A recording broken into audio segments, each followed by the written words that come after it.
آپ سمجھتے ہیں کہ صرف جھوٹ بولنا گناہ ہے، صرف بد نظری گناہ ہے، صرف زنا اور چوری گناہ ہے، اور آپ یہ نہیں جانتے کہ قرآن کو نہ سمجھنے کی کوشش کرنا یا سمجھنے کی کوشش نہ کرنا یہ ان سارے گناہوں سے بڑا گناہ ہے۔ آپ انجینئر ہیں، بڑے خوش ہیں کہ میں انجینئر ہوں، آپ ڈاکٹر بن گئے، بڑے خوش ہیں کہ میں ڈاکٹر ہوں، آپ تاجر بن گئے اور آپ خوش ہیں کہ میں تاجر ہوں، اور آپ کو اس کمی کا احساس تک نہیں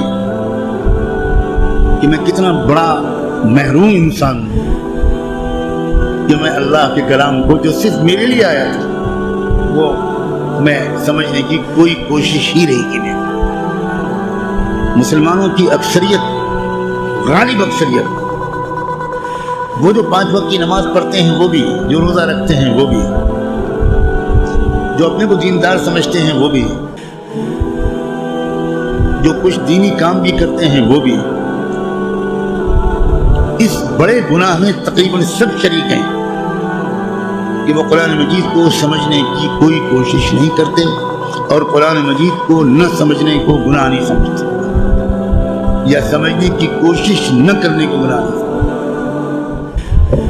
تو آپ قرآن مجید کو سمجھنے کی کوشش فرض عین سمجھیں اور قرآن کو اب تک سمجھنے کی کوشش نہ کرنا یہ کبیرہ گناہوں سے بڑا گناہ سمجھیں۔ اور رمضان کا مہینہ جو گناہوں سے توبہ کرنے اور معافی مانگنے کا مہینہ ہے، اس میں سب سے زیادہ اس گناہ سے توبہ کریں۔ اللہ کے ہاں آپ کی بخشش اس لیے کہہ کر نہیں ہوگی کہ اللہ حضرت میں تعریف کے حلقے میں بیٹھتا تھا اور اس میں منتخب احادیث پڑھی جاتی تھی، اس میں فضائل نماز پڑھی جاتی تھی۔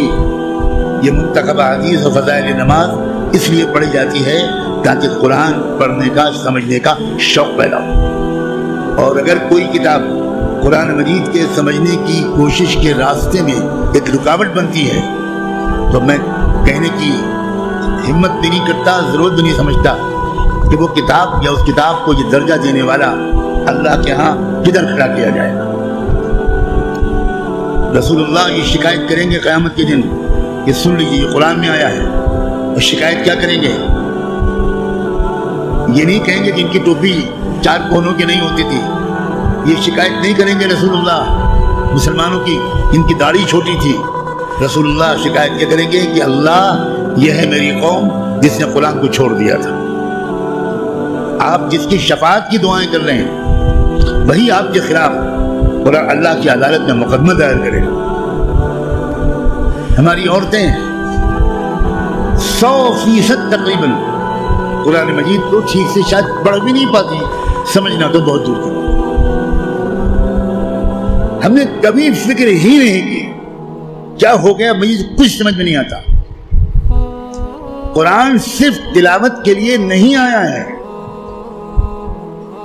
اول تو کتنے لوگ سال بھر تلاوت کرتے ہیں وہ آپ خود جانتے ہیں، لیکن میں کہتا ہوں اگر آپ سال کے روزانہ تلاوت بھی کرتے ہیں تو ایک بہت نیک کام آپ ضرور کرتے ہیں، لیکن قرآن کا حق صرف تلاوت سے ادا نہیں۔ آپ کے دوست کا خط آپ کے پاس آئے، آپ کی ماں اپنا خط لکھے، آپ دور کہیں رہتے اور ماں آپ کو خط دے دے، آپ خالی اس خط کو روزانہ پڑھ لیا کریں گے بس؟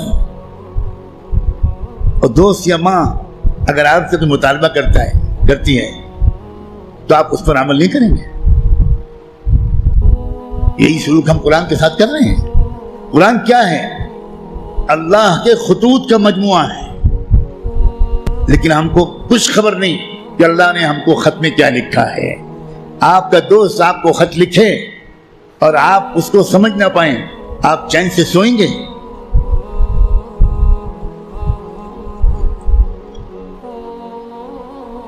کسی کمپنی کا اشتہار آپ نے دیکھا، آپ نے اس کو اپنی درخواست بھیجی، وہاں سے جواب آیا، جواب ایسی زبان میں ہے جو آپ نہیں جانتے، آپ اس دن کھانا کھائیں گے اس خط کا مضمون سمجھنے سے پہلے؟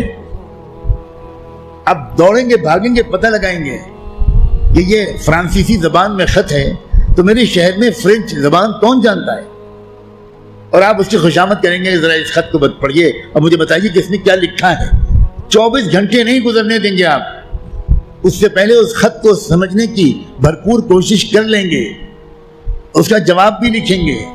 لیکن قرآن ہے کہ 60 سال سے آپ کو پکار رہا ہے، اللہ کا خط ہے کہ 70 سال سے آپ کو آپ پاس آ رہا ہے، لیکن آپ نے ایسے کان بند کر رکھے ہیں، ہمیں کوئی دلچسپی نہیں اللہ کے خط سے، اللہ کہتے رہیں ہمیں کوئی دلچسپی نہیں، ہم بہت مشغول ہیں، ہمارے پاس فرصت نہیں ہے، ہم بڑے کامیاب تاجر ہیں، ہم اسٹوڈنٹ ہیں، ہم پروفیسر ہیں، ہم ڈاکٹر ہیں، ہم انجینئر ہیں، ہم پولیٹیکل ایکٹیوسٹ ہیں، ہم جرنلسٹ ہیں، ہم اخبار میں کام کرتے ہیں، ہم کہاں قرآن کا ترجمہ پڑھ پائیں گے؟ بھئی ہمارے پاس کہاں اتنا وقت ہے؟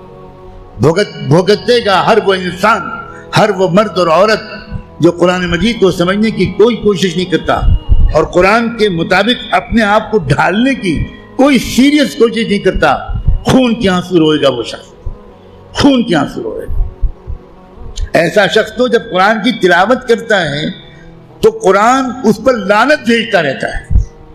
اب غور تو کریں، رب قارئ للقرآن والقرآن یلعنہ، یہ میرے باپ کی اور پیر کی کہی ہوئی بات نہیں ہے، یہ بات صادق و مصدوق رحمت دو عالم صلی اللہ علیہ وآلہ وسلم نے کہی کہ قرآن بہت سے لوگ پڑھتے ہوتے ہیں اور پڑھنے کے درمیان قرآن اس پر لعنت بھیجتا ہے، اے اللہ یہ مجھ پر یہ پڑھ رہا ہے، اس پر لعنت۔ اب قرآن کی لعنت پر اللہ تعالیٰ قبول نہیں کریں گے؟